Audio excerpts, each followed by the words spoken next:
विधानसभा सत्र के दौरान बुधवार को योगी आदित्यनाथ ने कहा था कि हमने तो केवल 3 जगह मांगी हैं। योगी ने कहा था कि अयोध्या के साथ अन्याय हुआ है और पांडवों के साथ भी अन्याय हुआ था। उस समय भगवान कृष्ण कौरवों के पास गए थे और उन्होंने केवल 5 गांव मांगे थे।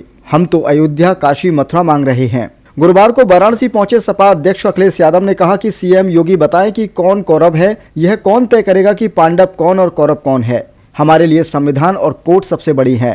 इससे पहले अखिलेश यादव ने जयंत चौधरी के बीजेपी में जाने के सवाल पर कहा था कि जयंत भी बहुत सुलझे हुए व्यक्ति हैं। मुझे उम्मीद है कि किसानों की लड़ाई के लिए जो संघर्ष चल रहा है वे कमजोर नहीं होने देंगे। अखिलेश यादव की पत्नी डिंपल यादव ने भी जयंत चौधरी को बहुत सुलझा हुआ व्यक्ति बताया था। जयंत चौधरी के बीजेपी में जाने के बयान पर रालोद का बयान भी सामने आ गया है। रालोद के राष्ट्रीय प्रवक्ता पवन आगरी ने कहा कि चुनाव वर्ष है, बहुत सारी पार्टियां हमारे साथ गठबंधन के लिए आ रही हैं। भाजपा के द्वारा पिछली बार भी गठबंधन की पेशकश की गई थी, इस बार भी पेशकश की जा रही है। वे 4 सीटों की बात कर रहे हैं, लेकिन हमने 12 लोकसभा सीटों पर तैयारी की है। इस बात का निर्णय हम लेंगे कि हम किसके साथ गठबंधन में चुनाव लड़ेंगे। जो पार्टी जनता और किसानों के हित के लिए हमारी मांगों पर सहमत होगी, हम उनके साथ गठबंधन में चुनाव लड़ेंगे।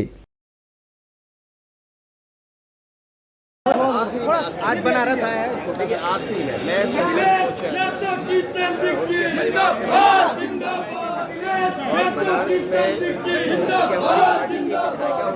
पारिवारिक शामिल होने मुख्यमंत्री योगी आदित्यनाथ ने काशी मथुरा को लेकर के कहा है कि पांडवों ने 5 गांव मांगे थे, हमने 3 मांगे हैं। इसका आइडिया भी है और मथुरा को लेकर के उन्होंने इशारा किया है। देखिए अभी मामला कोर्ट में चल रहा है। अभी तो ये तय करना कौन पांडव है कौन कौरव है, अभी ये कौन तय करेगा कि कौन पांडव है कौन कौरव है। और अगर हम संख्या बल पे जाएं तो बीजेपी तो ये कहती है कि वो दुनिया की सबसे बड़ी पार्टी है। तो पहले ये तो तय हो जाए कि कौरव कौन है पांडव कौन है। सर लेकिन मुख्यमंत्री जी ने ये कहा कि रातों रात नंदी जी ने बैरिकेडिंग तोड़वा दिया।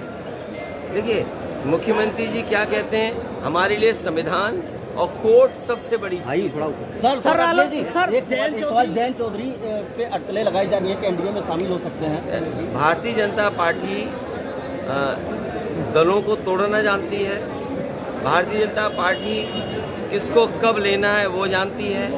भारतीय जनता पार्टी ये भी जानती है कि कैसे बेईमानी करनी है। चंडीगढ़ में देखा आपने किस तरह बेईमानी हुई है।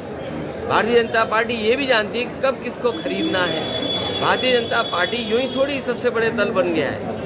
वो जानते ना कि कब किसको कैसे क्या करना है, किसके पास ईडी भेजना है, किसके पास सीबीआई भेजनी है, किसके पास आईटी इनकम टैक्स का छापा मारना है और किस पत्रकार का कब मुंह बंद करना है, किस चैनल को क्या बजट देना है। अगर बजट नहीं दिया तो कंट्रोल कैसे आएगा। तो सवाल जीरो टॉलरेंस कानून व्यवस्था का नहीं है, सवाल है न्यूज कंट्रोल के बाद भी घटनाएं हो रही हैं, अपराध बढ़ रहा है, भ्रष्टाचार बढ़ रहा है। इसका जवाब सरकार के पास है क्या? सोचिए, नौजवान मजबूर है इजराइल में नौकरी करने के लिए। क्या कोई अपना घर परिवार छोड़ करके एक वॉर जोन में जाएगा? और जिस सरकार के कार्यकाल में, और मैं कहता हूं पत्रकार साथियों से, 1 लाख किसानों ने आत्महत्या की है। जब से भारतीय जनता पार्टी की सरकार बनी है 2014 से और आज तक एनसीआरबी के आंकड़े निकलवा लीजिए, 1 लाख किसानों ने आत्महत्या की है। और जहां 1 लाख किसान आत्महत्या कर ले, आय दोगुनी ना हो, महंगाई को रोक ना पा रहे हो, डबल इंजन की सरकार का क्या मतलब है? सर एक आखिरी सवाल, वरुण गांधी के इंडिया गठबंधन में शामिल होने की चर्चा चल रही है। मुझे बहुत से लोगों की नहीं जानकारी, तो आपको जानकारी होगी तो पता नहीं।